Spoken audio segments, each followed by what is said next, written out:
All right, fourth graders, it's time. We are finally going to be putting together our architecture project. So what you need is you need to have your finished background. If you are not finished with your background, you need to finish it. The whole thing needs to be colored. When you look outside and you see the horizon line, there's no space between the land and the sky. So make sure that your color and of the sky and the land touch each other and that there's no extra space. If you look outside, there's no space when we look outside between the horizon line. So we don't want to have that in our artwork either. So have the whole thing colored and then also have your finished drawing idea for your house. There are going to be two ways for you guys to do this today. Most of you, your background is outside of your sketchbook. Mine's in there just so I can keep everything together. But your background is probably, it's going to be easier if it's not in your sketchbook because your house should still be in your sketchbook. And again, if it's not, that's fine. But that's how I'm kind of going to talk you through this. So our house is going to go on the background, but we're going to collage it. So instead of using the house that you just drew, we're going to cut construction paper and glue that down to your background. So there are two options that you have. One, you can look at your house and see what shapes you need and just go straight from that. So I could look and say, okay, I see generally I need this curved shape that's this long and try to cut that out of your paper. I think that's really hard to do. But for instance, if you made a house that is really small on your paper, maybe you want it small on your background. I talked to some friends who they wanted their house off in the distance in the mountains. So if that's the case, then you might want your house smaller. But if your house, like my house, is the right size for where I want it, I might want it a little smaller. I'm going to trace my house onto construction paper. And that seems kind of crazy. You're like, I don't have tracing paper, Miss Nestrick. How are we going to do this? So we're going to do this piece by piece. I'm going to slowly show you how to do this. I will not finish mine on this video because it will take you 2 classes to finish this probably. And you'll definitely have to work out on this outside of class to finish it before the end of the quarter. But some of you will get it done super fast. It just kind of depends on how much detail you have. Another note, you do not have to cut every single piece out of construction paper. So like these triangles and circles, for instance, I will probably just draw those onto my construction paper once I cut everything out. The vine, I won't draw that. I won't cut that out. These windows, I probably won't cut out either. If you want to go for it and put all those details on your house using construction paper, do it. But you do not have to. So let's get started. I'm going to look at my background and I'm going to see what color house would look best. I've got lots of blues and greens, so I'm going to think about complementary colors. So I could do a brown house just like normal.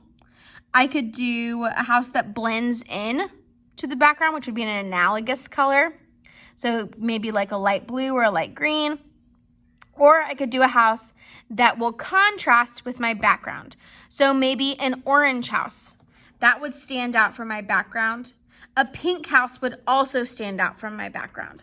So I think I'm going to go through my construction paper and I'm going to find a piece of orange. Let's tear mine out. All right, so what I'm going to do is flip back to my house. And I'm going to slide my construction paper right underneath that page. Just right underneath it. Then I have a soft base. I'm going to take my pencil and I'm going to press the shape of my house. I'm going to trace over the lines that I want to cut. I'm going to press down hard, tracing. I'm just going to do the whole base of my house orange. So I trace the outline, and then I'm also going to do the bottom line. So I trace that. Now flip my paper over. You guys probably can't see this on the video, but there is a line on my construction paper. Let me stand up and see if you guys can see it. You can kind of see it when I move it around.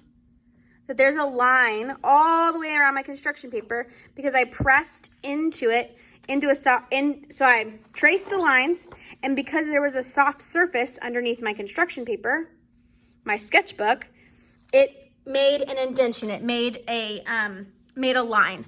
So now I can cut out the shape of my house using my scissors.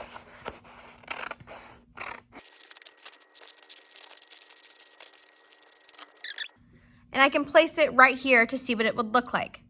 I feel like it's a little big, so I'm going to use my scissors and I'm going to carefully cut around, following the lines that I used, that I originally drew.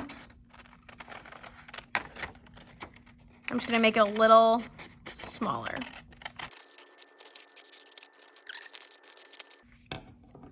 All right, to me, that fits a lot better on this page. So this will be my house. I can now flip back to my house, and I can either start cutting out, I can do the same thing, I can trace onto the construction paper, just like I just did, the same way I did the first time. So I could stick this blue underneath, and I could trace this section right here.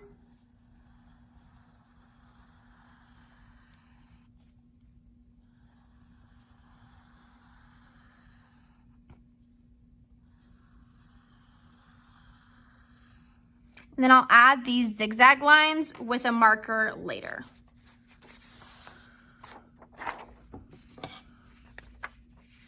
Oop, I didn't add the edges. That'll be kind of hard. Remember to go back over the lines that you've already drawn so that it's closed. So I'll have to go back and add that.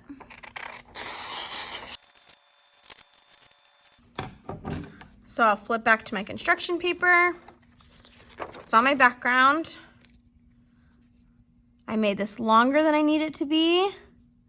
And so I'll lay it down, take my pencil, and just trace where the edge was that I need to cut off.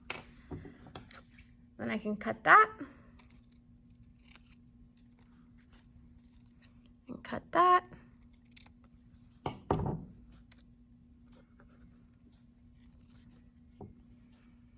And I can line it back up where I kind of want it. And then I can start gluing my pieces down. Remember, this doesn't have to all be cut out of construction paper, just the big pieces. So I could go back with a black marker or a Sharpie, and once this is all glued down, I can add those zigzag lines from the beginning. If there are details from your house that you think are too hard to cut out, then draw them. I don't want you to lose anything that you really like just because you think it's too hard.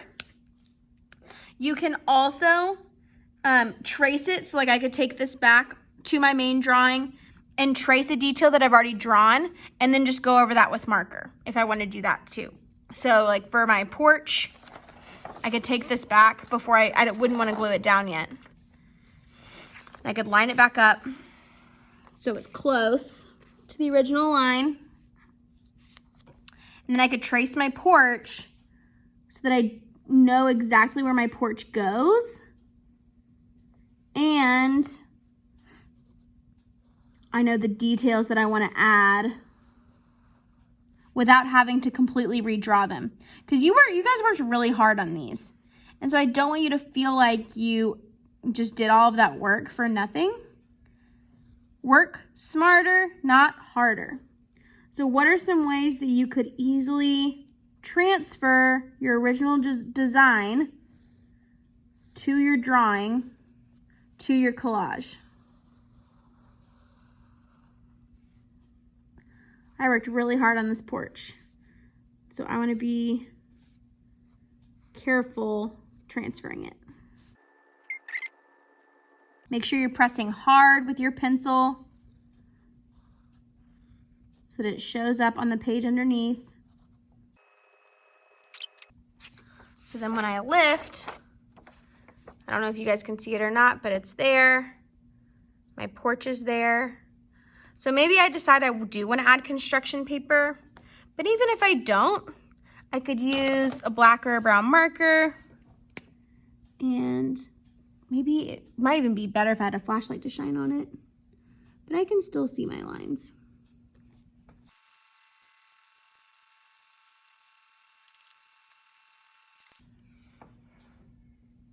So there's my porch.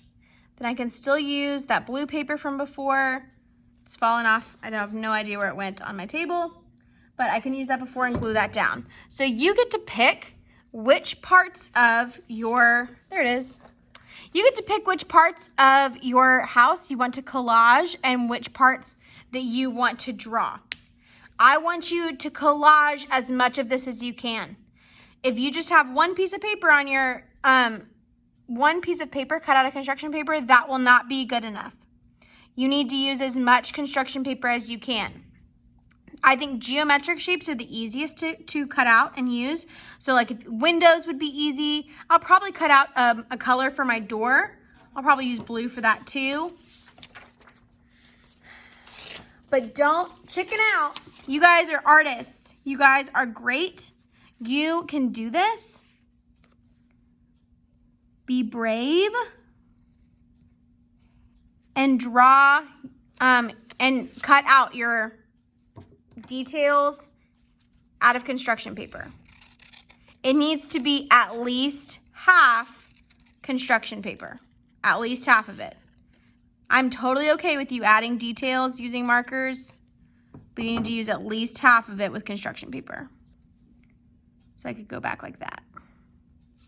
And if I decide that's too small, all I gotta do is cut it out again. No big deal. So if you guys have questions, message me on Schoology, like always. We'll work on this in class next week. This is due December 16th. December 16th, it's the Wednesday before we get out of winter break. I need to have all of your artwork for the whole semester turned in by December 16th, or I will have to put zeros in. You guys are in 4th grade. It's your responsibility to keep up with your stuff. If you are worried that you haven't turned something in and need to ask me about it, just message me on Schoology or ask me during class and I'll tell you if I have it or not, if you're worried you're missing something. So, don't glue your house down until you've got all the pieces. You've got this. I'm gonna glue this door on so you guys can see what it would look like. I used a glue stick because that's what you guys have. There's my door. So make sure you add some details using the construction paper, but also marker. I know this is a lot, but these are gonna look fantastic. So good luck. Let me know if you have questions. And I can't wait to see these. Your drawings are incredible, and so I really am excited to see what you guys can create using the construction paper. Good luck, and I'll talk to you soon. Adios.